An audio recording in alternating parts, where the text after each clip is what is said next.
parler de cette trilogie, Les Petits Vieux d'Helsinki, de Minna Lindgren. Le premier tome des Petits Vieux d'Helsinki est sorti en librairie depuis quelques jours, le tome 2 arrive en octobre, et le troisième début 2016, je crois, premier trimestre. Nous sommes dans une maison de retraite qui répond au doux nom de Bois du Couchant, avec une poignée de nonagénaires un petit peu barrés, on va dire. C'est un livre à la fois cocasse, surtout au début. On verra ensuite qu'il peut devenir assez plus noir, en fait, plus complexe que cela, et le tout avec une enquête qui peut s'apparenter à du polar parfois, mais pas toujours, parce que c'est plus compliqué que ça avec ces personnages-là.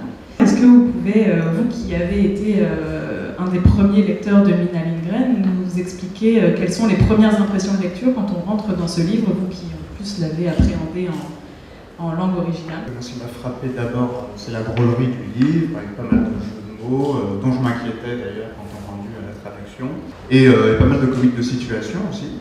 Puis en dehors des calembours et des scènes proprement comiques, il y a une atmosphère qui porte toujours à sourire, je trouve, avec les nombreuses manies de ces bonnes vieilles. Par exemple, tout le gratin de foie à moitié périmé que Siri et Irma mangent très régulièrement. Ça, à chaque fois qu'on voit le gratin de foie, je l'aime bien. Le cuistot du Bois du Couchant, donc cette résidence qui meurt apparemment par suicide au début du roman. Donc un des enjeux polardesque, si l'on peut dire, du livre, ce sera d'essayer de comprendre pourquoi il est mort, s'il s'est vraiment suicidé, qu'est-ce qui s'est passé. Pendant 100-150 pages, on se dit que ça va être un polar traditionnel, et finalement on comprend de plus en plus que ces trois nonagénaires vont être incapables de mener l'enquête à bon port, parce qu'elles trouvent des indices par-ci par-là, et elles n'arrivent jamais vraiment à connecter ces indices suffisamment pour permettre au lecteur d'aller au-delà des faits, au-delà des apparences, et de comprendre ce qui se passe vraiment dans le Bois du Couchant. Après avoir tranquillisé Irma, Anna-Liisa se tourna vers Siri, l'air sérieux, et l'engagea à rapidement contacter Mika Korhonen, car lui pourrait sans doute les aider. « Mais nous n'avons pas son numéro de téléphone !» s'écria Siri catastrophée. Comment avait-elle pu être aussi stupide? Et comment Mika avait-il pu être aussi distrait? Ou peut-être était-il vraiment un criminel qui voulait simplement leur soutirer d'utiles informations? Peut-être avait-il tout inventé? « Garde ton calme, dit Anna-Liisa, comme si Siri avait été une adolescente incapable de se rappeler une déclinaison au moment de l'interro. Il n'a pas pu tout inventer, il était au courant de certaines choses avérées. Et si c'est un criminel, il va falloir que nous nous y intéressions de plus près. » Évidemment, elle avait raison. Siri admirait le courage d'Anna-Liisa, qui semblait pleine d'enthousiasme à l'idée d'éclaircir les menées d'une organisation criminelle au cœur du Bois du Couchant. Mais il y avait sans doute une dizaine de Mika Korhonen, rien qu'à Helsinki, et elle ne savait même pas où il habitait. Fallait-il se mettre à téléphoner à tous les Mika Korhonen de l'annuaire? Les gens ne mettent plus leurs coordonnées dans l'annuaire. C'est sur Internet maintenant, tout ça.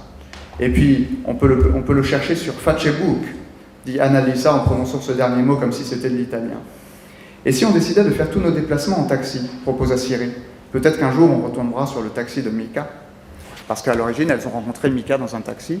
Donc l'une des trois, Siri, a cette idée saugrenue de reprendre plein de taxis pendant des jours entiers en espérant retomber sur Mika, puisqu'elles ont eu la bêtise de ne penser à aucun moment à lui prendre son numéro. D'ailleurs, oui, cette idée du détachement, du décalage entre ces mouroirs et la vraie vie dont elles sont largement exclues, pour moi, c'est le thème principal, en fait, du roman. Il y a une sorte... Pour moi, c'est un peu un roman de la déconnexion, si on veut, entre ces vieux qui vivent dans leur mouroir et qui ne comprennent rien à la vie moderne.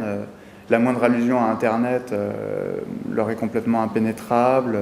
À un moment, Siri voit la directrice du Bois du Couchant devant un écran d'ordinateur, et elle a l'impression de voir des cartes à jouer sur cet écran, et elle se dit « c'est pas possible, des cartes à jouer sur un écran d'ordinateur, ça ne rime à rien ». Elle n'a pas conscience qu'on peut jouer sur un ordinateur, par exemple. Elle ne sait pas du tout à quoi ça sert. Et il y a plein de passages comme ça où on s'aperçoit que ces vieilles-là, elles sont avant tout déconnectées de la réalité de la plupart des gens. Elles sont déjà dans une autre réalité marquée par la proximité de la mort. L'ambassadeur, donc, il a un passé prestigieux d'ambassadeur et une carrière diplomatique. Donc parmi les nombreuses anecdotes qu'il raconte sur sa carrière, il y a celle-ci où il essaye de faire prononcer à des étrangers, des diplomates, des mots finnois parfaitement imprononçables pour des gens qui ne connaissent pas déjà le finnois.